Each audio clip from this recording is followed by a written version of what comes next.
Nakita mo na ba si Majin Buu sa tunay na buhay? Kung masikip sa paa ang sapatos mo, ilabas mo lang ang isang daliri mo.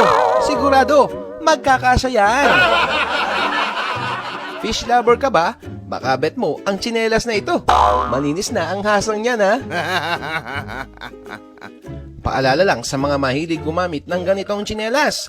Required daw ang magpahid ng sunblock para di magaya sa paa ni Kuya.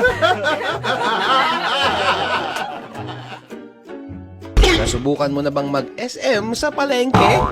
Shopping yan, Kuya? Nasubukan mo na rin bang bumili ng ulam sa karenderya? Pero mukhang pang science experiment yung binigay na tinola sa'yo. Bonggang-bongga kang umaten sa Christmas party nyo. Pero nanalo ka sa raffle ng isang sakong bigas. Kaya ang ending ng beauty mo... May batang nagpagupit sa barbero. Ito daw ang gusto niyang design na gupit. Masunurin naman ang barbero. Kaya ito ang ginawa niyang gupit na disenyo. Happy 5th anniversary sa inyo! Congrats! Nakakain ka na ba ng sisig na sibuyas na may konting karne? Nakakain ka na rin ba ng ginataang Lucifer?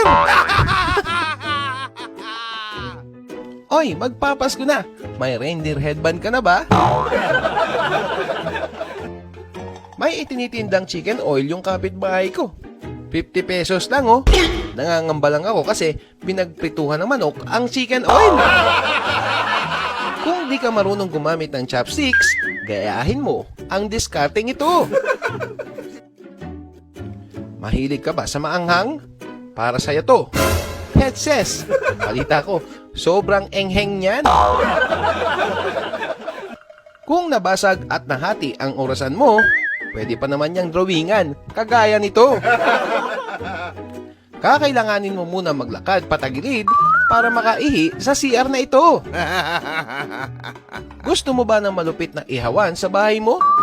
Gayahin mo lang ang discarding ito. Dahil sa init ng panahon, hinimatay ang isang nagmamaskot. Pero parang kinakabahan din yata yung isa dyan, no?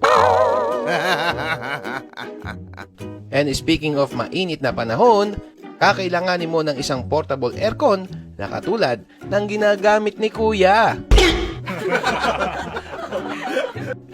Lagi ka bang umiiyak kapag naghihiwa ng sibuyas?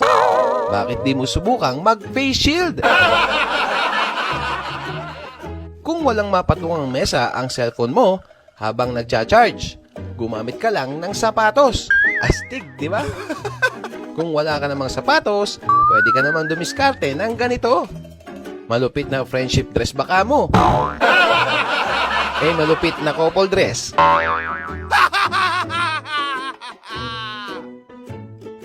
Kinulang ka ba sa tubo? Bota lang ang katapat niyan. Diskarte lang. Mahirap talaga kapag standing ovation sa bus, ano? Kasi minsan, di maiwasan magkaroon ng water leak. Lolo, dahil sa ulo nyo, nabuo ko po ang bahay-bahayan ko. Ang sabi ng naglalarong bata. Masakit ba ang kamay mo? Pera lang ang katapat niyan. Gagaling agad yan. Subscribe to Lauren's social media now, or I will weather modify your area so you will have flood for a week or so, or my name is not Donald Trump.